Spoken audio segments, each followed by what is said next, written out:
First off, my team and I would like to take this opportunity to thank you for meeting with us and talking more about Intercontinental Hotels Group. It's my pleasure. Thanks for having me. So before we get started, would you mind giving a little background information about yourself? I understand that you're the Area Director of Labor Relations. Can you speak more about this and your role at IHG? Sure. So my background in general is that I began in the workforce with Cipriani USA, which is a major restaurant group in New York City and in Europe.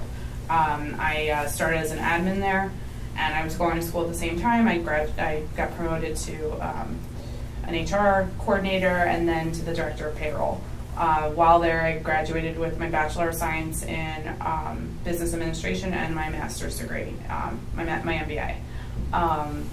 During that time, I realized that payroll really wasn't for me, although a great stepping stone. I really liked HR and I really liked labor, so I moved to a boutique hotel called the Kitano, New York, which is a Japanese-owned hotel, where I managed all the aspects of human resources, including training and recruitment and labor relations. But labor relations is really what I had a passion for.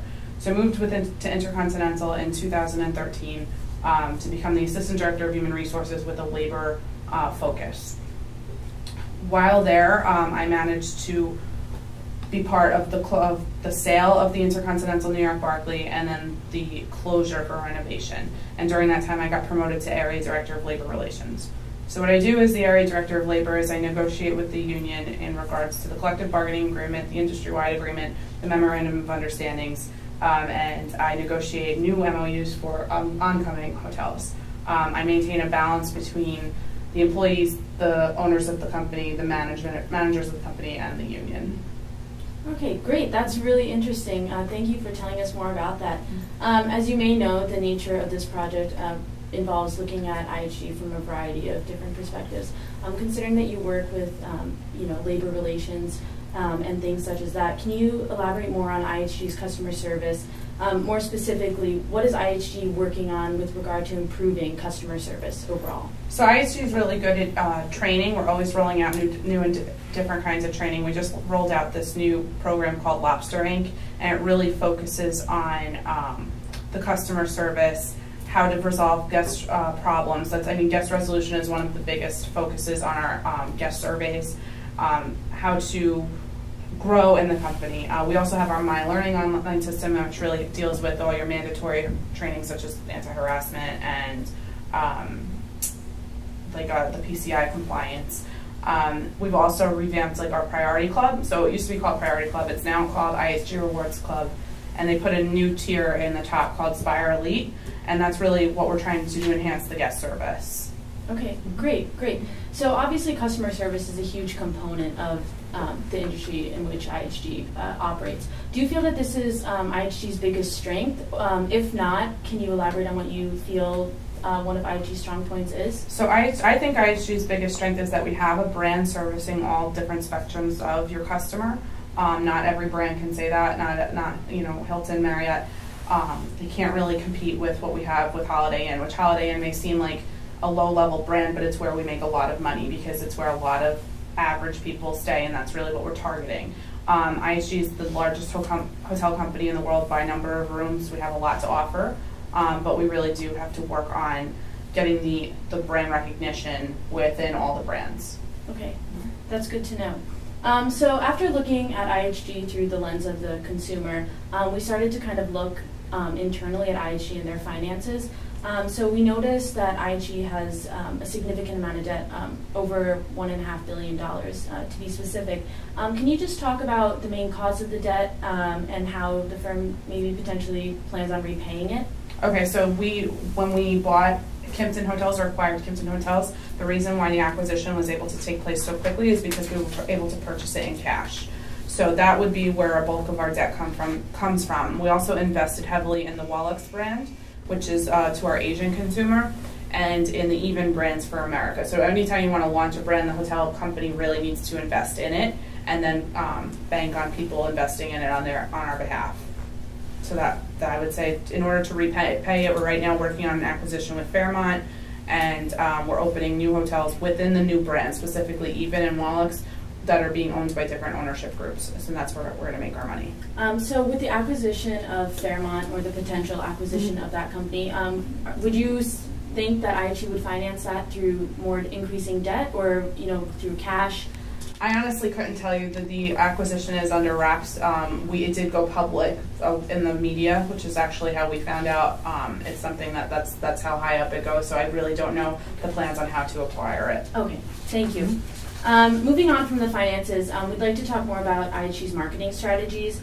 With so many branches, has IHG considering adding the phrase "by IHG" or rather some variation of this to increase brand recognition? Yeah, they've been talking about that for a while. I know that they were doing like a focus group and market research on how that would affect the brand.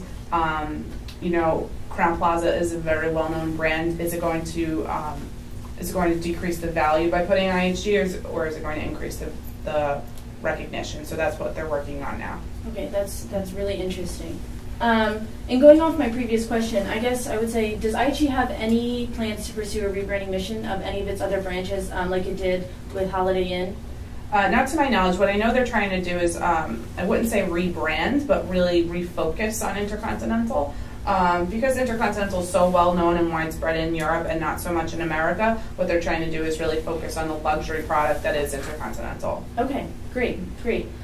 So IHG itself was founded in the early 2000s, but we did some research and found that it kind of started as a brewery back like almost 238 years ago, which is longer than most companies. So we feel that IHG has achieved the success because they've maintained competitive advantage by targeting a bunch of different markets. So do you view Airbnb as something that IHG might want to tap into to sustain its competitive advantage moving forward in the future? I don't know how we would necessarily tap into it, but it's definitely a major threat to us right now. If there is a possibility of working with Airbnb, I think that would be a major advantage to us. It is a threat to all the hotel markets, and specifically in New York City. I don't know if you've seen the commercials recently, but Airbnb is sponsoring the New York City Marathon next week, which is something that was previously held by hotel companies and has now been given to Airbnb. So that is it is infringing on hotel room rates and hotel sales. Great, thanks so much. So that's pretty much all the questions I had for you. I want to open it up to my colleagues. So I do actually have a question about Airbnb. I know you already touched upon it, and you might not know a whole lot more, but do you know if IHG has any plans to respond directly to Airbnb? So speaking for my market, which is the New York City, Connecticut region, we participate in what's called the Hotel Association of New York, which bands about 250 hotels together. And along with Local 6, the Hotel Motel Trades Council Union, the two of them are banding together in order to combat Airbnb together. So the president of the Hotel Association, Joe Spinato, has been up in Albany petitioning, along with the president of the union, who's Peter Ward. I think that we have more strength in numbers. IHG is not going to be able to take down Airbnb together, but IHG, Marriott, Hilton, Highgate, all these hotel companies are going to might be able to do it together. And then going off of that, is that specifically a New York-based initiative, or do you think that would expand to other cities as well? It's definitely expanding. Right now we have the luxury in New York. I know that most people don't see it as luxury. The union is not a luxury, but they are an excellent partner when we want to combat things together. They have a lot of political strength. The president of the union has a lot of political ties and a lot of the ears of a lot of politicians. So in that aspect, I think that we have a competitive advantage in combating Airbnb, where you might not see that in a San Diego or San Francisco, where the unions are really locally owned. Here we have the advantage of banding together. Great, thank you. Okay. I have one more question. Has IHG thought of this new home sharing market that Airbnb created as an opportunity instead of a threat? Are they considering creating their own app and getting into the industry itself? I don't know how you would necessarily do that. I'm sure there's people up above me that are working on something like that. I don't really know how you can integrate the two when Airbnb really is a home sharing and hotels are not. But I'm sure, like everything, there's a way, and I'm sure there are people working on it. I just really can't speak to it. Okay. Great. Well, I think that pretty much concludes. Thank you so much again for meeting with us. My pleasure. Thank you very much for Thank having you. me. Thank you very much. Thank you very much.